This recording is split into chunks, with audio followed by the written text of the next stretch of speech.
Frequency Podcast Network. Stories that matter, podcasts that resonate. Well, this has been quite a time in federal politics, a week that will be long remembered as Where Were You When? For those in the government ranks and for those of us who cover such events in the political punditry, the most asked question following Monday's early morning I quit letter posted by then Finance Minister Chrystia Freeland on her X account was, well, have you ever seen anything like this? The resignation of Freeland on the day that she was set to deliver the Trudeau government's fiscal update went off like a bomb, leading to a scramble by the Prime Minister's office to quickly name a new Minister of Finance, now Dominic LeBlanc, and then post some big deficit numbers in the mini budget, and then the wait for what the Prime Minister was planning to do next. Welcome to The Big Story. Well, now that some time has passed, we've reached out to Darryl Bricker, Global CEO of Ipsos Public Affairs, to try to break down what the heck just happened. Darryl, thanks for joining us. Good to talk to you. Thanks for having me on, Mike. Now, Darryl, when you saw those headlines breaking minute by minute on Monday morning, there were so many moving parts, and we really still don't know yet, as Paul Harvey used to say, the rest of the story. So how do you, in your line of work as a watcher of public opinion, even assess this situation? Well, the first thing I think of when I see things like this is understanding the current context and how this plays within what we already know about the state of public opinion when it comes to the status of the government and how people are looking at their political choices. So given that this is a government that's obviously back on its heels, that happened wasn't seen as, wasn't going to have an effect that was going to be neutral. We knew that it was probably going to be negative. Just how negative, it'll probably take a couple of days to sort out. So the next wave of polling, I think, will show whether or not the Liberals have dropped below their very low floor that they've recently established. I mean, what we've seen, Mike, is that over the space of the last 3 or 4 months, the Liberals' floor has gone from mid-20s down to low 20s or lower. So the question is, did they bust through that floor? And are they now in free fall? I mean, you can argue that they've been in free fall for a while, but really in free fall relative to the new floors that they've established. So that was basically what I was thinking. Like, how much worse can these things get? Are we not, though, at a state where it's kind of a vacuum? We don't know specifically the Prime Minister's intentions. The reports indicating that the Zoom call that he held with Chrystia Freeland Friday indicated that Mark Carney was waiting in the wings to come into this government to ostensibly be the new finance minister. That seems to be a report that is now being refuted, that Carney hadn't signed on and has been radio silent. So is it a situation where that uncertainty just builds to the negativity, if you will, about the government? Yeah, it really does, and particularly at a time in which Canadians have already said that they can't wait to really get an opportunity to pass judgment on this government.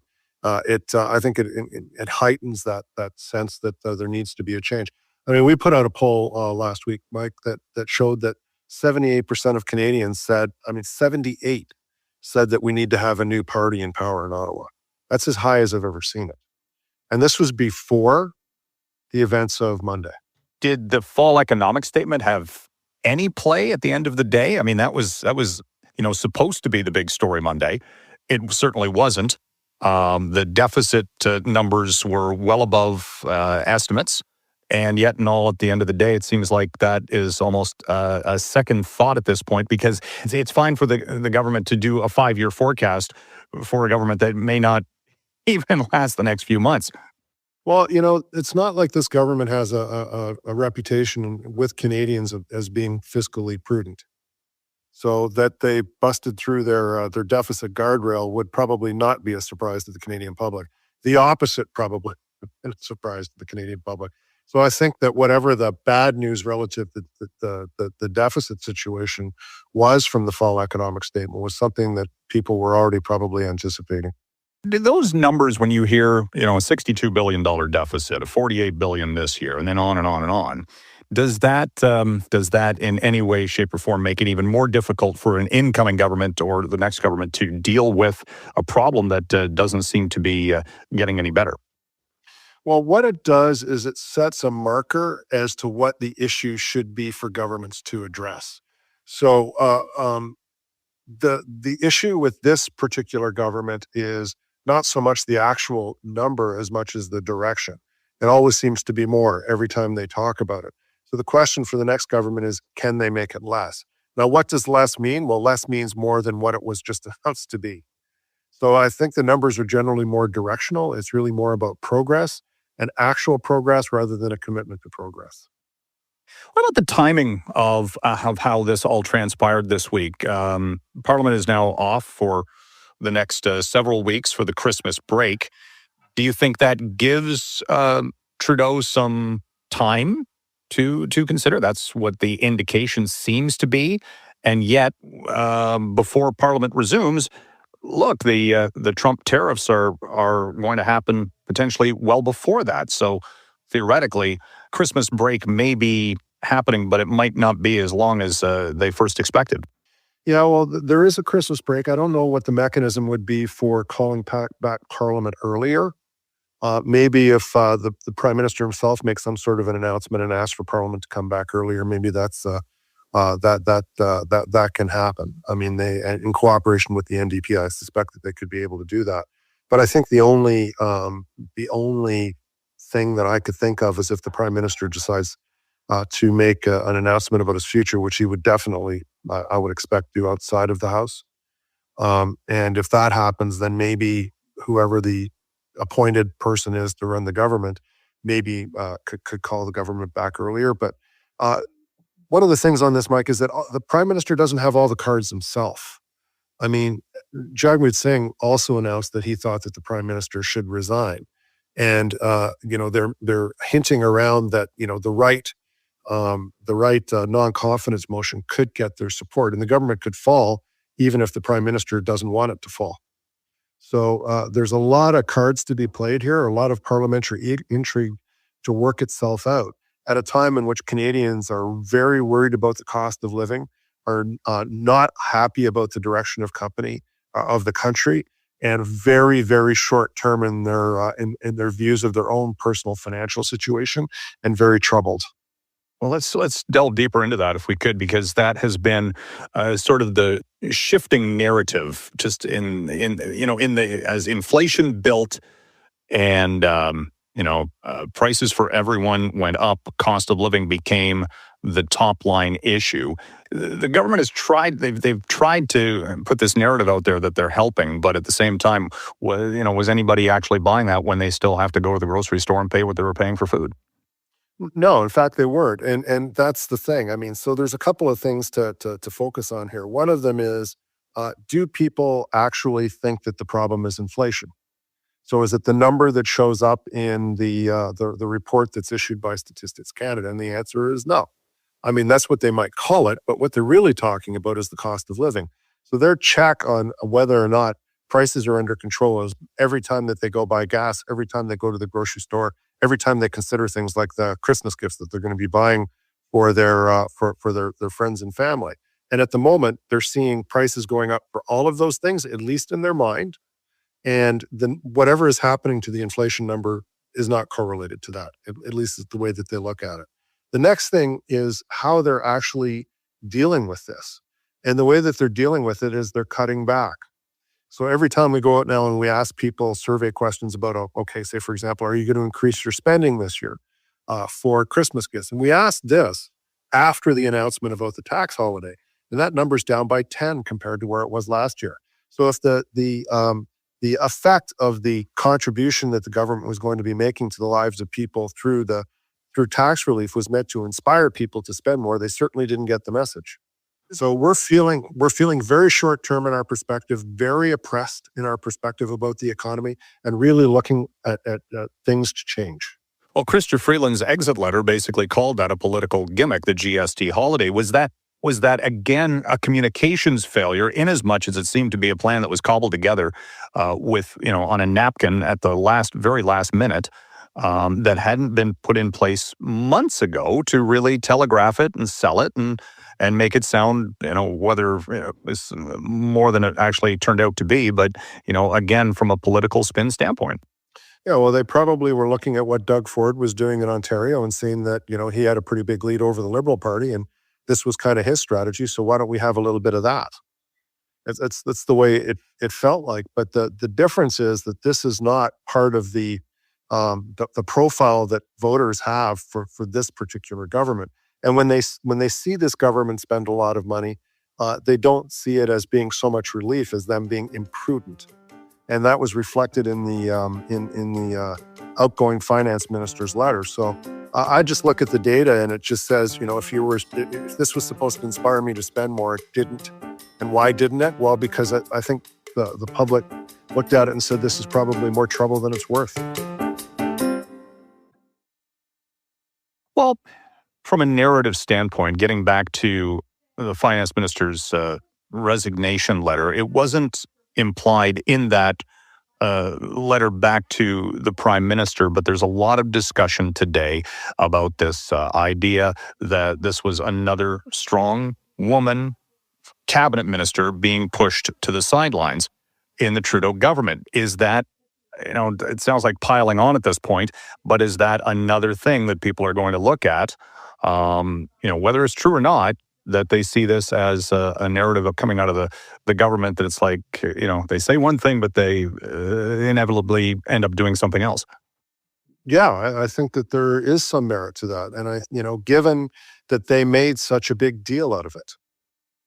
So if it was just a matter of course, and was the way that they operate, and their cabinet ended up being 50-50 based on merit or whatever, and it was just assumed, probably you wouldn't be facing this type of criticism that they're getting about the firing of a woman finance minister. But they made a big deal of it. So when they go in the other direction, obviously it really undermines their credibility on that. But I will remind your listeners that Justin Trudeau did exactly the same thing to Bill Morneau, previous finance minister. Exactly the same thing. Well, it also could indicate how the PMO is run, in as much as, the concentration of power, that everything at the cabinet level had to go back through the prime minister's office for multiple checks and balances and sign off. Just the way this government is structured. It seems at the moment to be very improvisational, very and focused on the looming election campaign, very focused on the prime minister's survival, and the charge that Chrystia Freeland made in her letter about people wanting the government to be focused on them rather than on themselves, I guess is kind of underscored by what we're talking about right now. And it's probably the way Canadians are looking at what's going on. But the improvisational nature of this, you announce it on Friday and you don't even know if you've got the person who's supposed to be the next Minister of Finance available for the cabinet shuffle, and then all of a sudden your current Minister of Finance leaves, drops a bomb on the way out the door, and you appoint Dominic LeBlanc as the Minister of Finance. That certainly doesn't look like Mark Carney. So you almost get the sense that Mark Carney played everybody here, and he wasn't going for Chrystia Freeland. He was actually going for the Prime Minister, and really undermined him. And it's going to be very difficult to see how he gets himself into the new year still with any hope of being able to win an upcoming election campaign. Well, I'm wondering if those who are waiting in the wings to potentially take over as the leader of the Liberal Party do they wait to hear what Trudeau does next, or do they start again putting out more hints that they're going to put their name in the ring here to potentially replace him? Well, you see, Chrystia Freeland sped up her biography coming out. Now, she didn't write it, and somebody else wrote it, and it wasn't necessarily an autobiography, but it's been sped up. You saw Melanie Joly had a profile in the New York Times about the preferred organ for Liberal aspirants. I would say the New York Times being reported there. I'm sure that you're going to be seeing. You saw the former Premier of British Columbia, Christy Clark, was attending a whole bunch of events in Ottawa over the space of the last couple of days and posting all sorts of pictures of herself meeting with Liberal luminaries. So even if there isn't a leadership race, there's a leadership race. And does Mark Carney get involved? Let's see again. Well, I'm unfortunately spent a long time in this game, Mike, and my Machiavellian instincts kick in whenever I see these kinds of things going on. And that, what happened on Friday and then happened again on Monday, and Mark Carney's involvement around all of that. As I said before, I don't think he was ever going for Chrystia Freeland. Okay, so we're at year end, and typically this would be the time of year where you'd be doing your fearless forecast for the new year. But is it a state where is that even possible at this point to try to predict what's going to happen next year? How the mood of the country may or may not change? Is that even on the agenda right now? Very difficult to say. I mean, when we go out and we do ask Canadians, do you think next year is going to be better than this year? People do say generally that they think it's going to be better. I wonder if that's more hope than reality. Maybe we've been down so long, through the space of the last couple of years that you can only be optimistic about what's going forward. But on the political front, I mean, one thing we can absolutely guarantee next year is that there will be an election. What will happen in that election? A little harder to guarantee, but we look like we're probably setting ourselves up for a change in government, which most Canadians are saying, as I said before, 78% of us saying that we want to see. So people will probably get some optimism out of that happening. The big issue that everybody's going to be watching is obviously what happens in the United States with Donald Trump and his 25% tariffs on Canada, and then what the effects of that will be. They won't happen. The effects won't be right away, but they will happen over time, and what that's going to do to the Canadian economy is very much going to worry Canadians, and they're going to be looking for our provincial and our national governments to somehow find a way of dealing with it. So I think we're going to have an issue that's going to be a year that's going to be dominated by domestic politics and our relationship with the United States, and you're going to be spending a lot of time reporting on both, I would think. And maybe even adding an Ontario election into the mix too, but we'll leave that for another day. Okay. Okay. Good talking to you, Darryl. Appreciate it. Appreciate your time. Thanks, bye. Thanks again to Darryl Bricker, Global CEO of Ipsos Public Affairs. This has been The Big Story. Thanks for listening.